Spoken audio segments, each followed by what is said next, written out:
De la sagesse, ici-bas, c'est le prix. Quand les hommes vivront d'amour, il n'y aura plus de misère et commenceront les beaux jours. Mais nous serons morts, mon frère.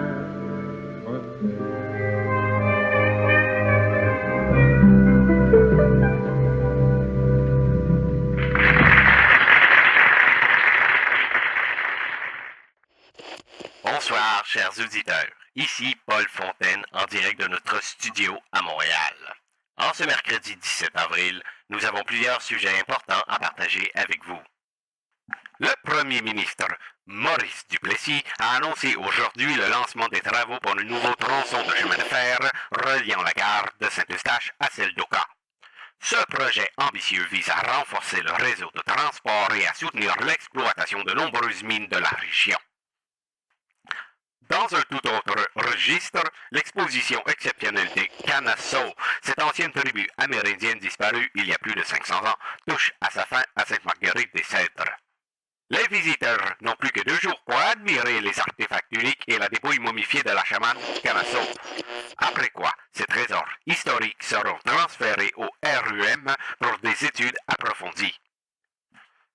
La Gendarmerie royale du Canada continue activement sa recherche de Paul Carrière, principal suspect dans l'affaire de la disparition de la famille Thibodeau à Saint-Placide. La GRC a diffusé une description de l'individu et offre une récompense de 20 $ à toute personne pouvant fournir des informations menant à son arrestation. Enfin, ces derniers jours, nos communautés font face à des défis météorologiques sans précédent. Les pluies abondantes qui se sont abattues sur la région ont entraîné une montée significative des eaux. Plusieurs zones sont désormais sous la menace d'inondation. Heureusement, les prévisions météorologiques indiquent une cessation des précipitations d'ici la semaine prochaine. Nous suivrons de près cette situation et vous tiendrons informés des développements. Voilà ce qui conclut notre bulletin d'information pour aujourd'hui. Nous vous remercions de nous avoir écoutés et vous souhaitons une agréable journée.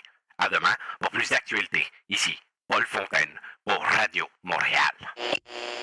Vous tenteriez d'escalader une montagne à l'aide de papier d'aluminium Alcan? Évidemment non. Tiendrions à l'Est le meilleur ami de l'homme avec du papier d'aluminium Alcan? Évidemment non. Mais dans la cuisine, le nouveau papier d'aluminium Alcan est idéal pour la cuisson, l'emballage, la congélation, le capsulage. Si épais, si résistant. Un produit réellement canadien. À qui le dites-vous?